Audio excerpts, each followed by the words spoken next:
Who are CMAs? So first CMA யாருன்னு தெரிஞ்சுக்கலாம். Institute of Cost and Management Accountant of India வந்து CMA-வை certify பண்ணியிருக்காங்க. So அவங்க CMA எதுல குவாலிஃபைடா இருப்பாங்க அப்படின்னா, ஒரு கம்பெனியோட ஃபைனான்சியல் பிளானிங், அதாவது அந்த கம்பெனியில இன்கர் ஆகுற காஸ்ட் தான் மெயின் கான்செப்ட். அதனாலதான் பேரே காஸ்ட் அண்ட் மேனேஜ்மெண்ட் அக்கௌண்டிங்னு இருக்கு. அது தவிர ஒரு கம்பெனியோட ஓவரால் பர்ஃபார்மன்ஸ் எப்படி இருக்கு அண்ட் லாங் ரன்ல எப்படி டிசிஷன் எடுக்கலாம், லைக் அசெட் வாங்கலாமா இல்ல விற்கலாமா, அந்த மாதிரியான எல்லா டிசிஷனுமே ஒரு காஸ்ட் அண்ட் மேனேஜ்மெண்ட் அக்கௌண்டன்டால பெட்டரா பண்ண முடியும். அண்ட் ஒரு காஸ்ட் அண்ட் மேனேஜ்மெண்ட் அக்கௌண்டன்ட் அவங்க ஒரு கம்பெனியோட ரிசோர்ஸை எப்படி யூஸ் பண்ணா மேக்சிமைஸ் பண்ண முடியும் அப்படிங்கிறதும், அண்ட் அந்த மேக்சிமைஸ் பண்றதுனால ஒரு கம்பெனியோட ப்ராஃபிட்டபிலிட்டி எப்படி இம்ப்ரூவ் ஆகுது அப்படிங்கிறதையும் ரொம்பவே கிளியரா எக்ஸ்பிளைன் பண்ணுவாங்க. அண்ட் அவங்க தான் அதுக்கு ஒர்க்கும் பண்ணுவாங்க.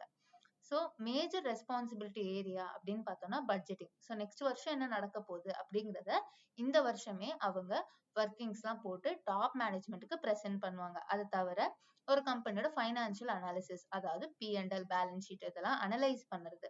அண்ட் இன்டர்னல் ஆடிட்டிங், நம்மளால ஸ்டாச்சுட்டரி ஆடிட்டர் பண்ண முடியாது, பட் இன்டர்னல் ஆடிட்டிங் கண்டிப்பாக பண்ணலாம். அண்ட் கண்ட்ரோல்ஸும் நம்ம மெஷர் எடுக்கலாம்.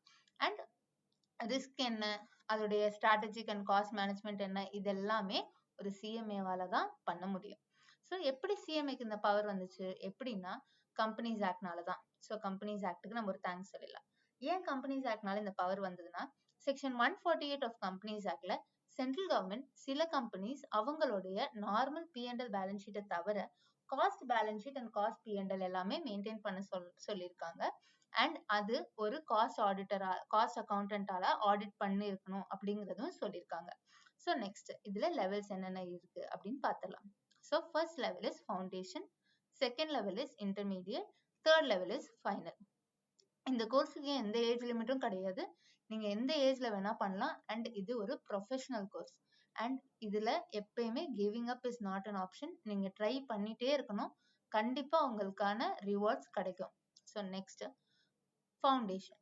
சிஎம்ஏ ஃபவுண்டேஷன் 12th முடிச்ச உடனே பண்ணலாம்.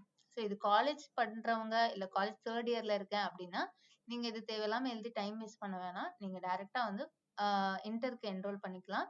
இது மெயினா 12th. And in case college first இயர்ல இருக்கீங்க அப்படின்னா உங்களுக்கு இதுல ஆசை இருக்க பட்சத்துல நீங்க ஃபவுண்டேஷன் எலிஜிபிளா இருப்பீங்க. ஸோ 12th முடிச்சுட்டு நீங்க அட்லீஸ்ட் 5 months கேப் இருக்கணும். அதனாலதான் ஜூன் எக்ஸாம்ஸ்க்கு நீங்க எலிஜிபிள் ஆகணும்னா 31st ஜனவரிக்கு முன்னாடியும், டிசம்பர் எக்ஸாம்க்கு நீங்க எலிஜிபிள் ஆகணும்னா 31st ஜூலைக்கு முன்னாடியும் நீங்க ரெஜிஸ்டர் பண்ணிருக்கணும். So next is intermediate. இன்டர்மீடியட்டுக்கு 2 இருக்கு. எய்தர் நீங்க ஃபவுண்டேஷன் முடிச்சு இன்டர்மீடியட் வரலாம், இல்லைன்னா நீங்க காலேஜ் முடிச்சுட்டு இன்டர்மீடியட் வரலாம். ஃபவுண்டேஷன் முடிச்சுட்டு இன்டர்மீடியட் வரணும்னா நீங்க ஃபவுண்டேஷன் எக்ஸாமை பாஸ் பண்ணிருக்கணும். ஃபவுண்டேஷன்ல மொத்தம் 4 பேப்பர்ஸ் இருக்கு. ஸோ நான் நெக்ஸ்ட் ஒரு செஷன் எடுப்பேன். அந்த நெக்ஸ்ட் செஷன்ல உங்களுக்கு கிளியரா எல்லா லெவல்ஸ்லயும் என்னென்ன பேப்பர்ஸ் இருக்கு அண்ட் அது என்னென்ன சப்ஜெக்ட கவர் பண்ணுதுங்கிற டீட்டெயில உங்களுக்கு நான் கொடுத்துட்றேன். ஸோ இந்த ஷார்ட் வந்து ரொம்ப ரொம்ப குட்டியா நான் எடுக்கிற வீடியோ. ஸோ நான் அதுல ரொம்ப டீட்டெயில்டா கவர் பண்ண விரும்பல. ஸோ சிஎம்ஏ ஃபவுண்டேஷன் முடிச்சதுக்கு அப்புறம் நீங்க இன்டருக்கு அப்ளை பண்ணலாம். இல்ல நீங்க காலேஜ் முடிச்சுட்டு பண்ற பட்சத்துல 3rd year of college are 4th year as it is. So நீங்க அதை கம்ப்ளீட் பண்ணிட்டு நீங்க எக்ஸாம்க்கு அப்ளை பண்ணலாம். ஸோ இதுக்கும் அதே கிரைடீரியா தான். ஜூனுக்கு 31st ஜனவரி, டிசம்பருக்கு 31st ஜூலைக்குள்ள நீங்க அப்ளை பண்ணிருக்கணும். Next practical training. இன்டர் முடிச்ச உடனே ப்ராக்டிக்கல் ட்ரைனிங் மேண்டேட்டரி. இது எல்லாருக்கும் மேண்டேட்டரி என்னன்னு கேட்டீங்கன்னா ஆமா தான்.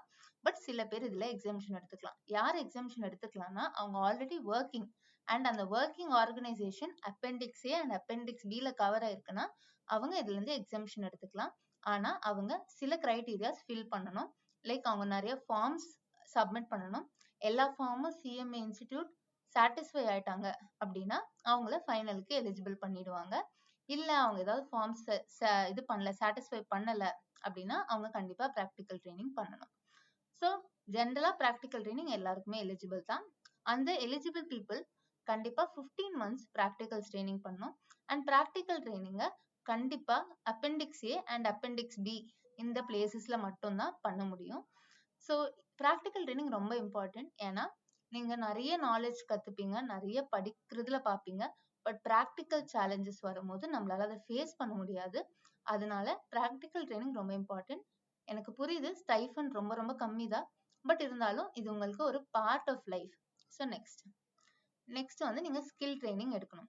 ஸோ ஸ்கில் ட்ரைனிங்கும் இம்பார்ட்டன்ட் பிகாஸ் அதுல உங்களுக்கு computer skills like soft skills எல்லாமே உங்களுக்கு ட்ரைனிங் கொடுத்துருவாங்க. இன்டர் முடிச்ச உடனே 120 ஹவர்ஸ் ஸ்கில் ட்ரைனிங் எடுக்கணும். ஃபைனல் முடிச்சதுக்கு அப்புறமா 80 ஹவர்ஸ் ஸ்கில் ட்ரைனிங் எடுக்கணும். ஸ்கில் ட்ரைனிங்கும் கண்டிப்பா இம்பார்ட்டன்ட் தான் பிகாஸ் அதுல உங்களுக்கு எல்லா எக்ஸல் டேலி இது எல்லாமே உங்களுக்கு சொல்லி தருவாங்க. ஸோ நெக்ஸ்ட் இது எல்லாத்தையும் கஷ்டப்பட்டு முடிச்சிட்டீங்க அப்படின்னா ஃபைனலுக்கு எலிஜிபிள் ஆயிடுவீங்க. இன்டர் அண்ட் ஃபைனல் ரெண்டுத்துலயுமே 8 பேப்பர்ஸ் இருக்கு. குரூப் வைஸ் நீங்க எழுதிக்கலாம். ஃபவுண்டேஷன் ஆனா டெஸ்ட் வச்சு தான் எழுதணும் 4 பேப்பர்ஸ். ஸோ அதே தான், நான் சிலபஸ் பத்தி நான் அப்புறமா சொல்றேன். அண்ட் உங்களுக்கு எந்த ஒரு டவுட்ஸ் இன் ப்ரீவியஸ் ஸ்லைட்ஸ் இருந்தாலும் நீங்க கீழே நான் வந்து ப்ராஸ்பெக்டஸ் சிஎம்ஏவோட ப்ராஸ்பெக்டஸும் அட்டாச் பண்ணியிருக்கேன். அது தவிர ப்ராக்டிக்கல் ட்ரைனிங்கான டீட்டெயில்ஸும் உங்களுக்கு அட்டாச் பண்ணியிருக்கேன். ஸோ சிஎம்ஏ ஃபைனல் எல்லாமே முடிச்சுட்டு சிஎம்ஏ ஃபைனலுக்கும் அதே டேட்ஸ் தான். ஜூனுக்கு 31 ஜனவரி, டிசம்பருக்கு 31 ஜூலை. ஸோ இப்போ உங்களுக்கு என்ன தோணுது? சிஎம்ஏ ட்ரை பண்ணலாம்னு தோணுதா? Bye bye.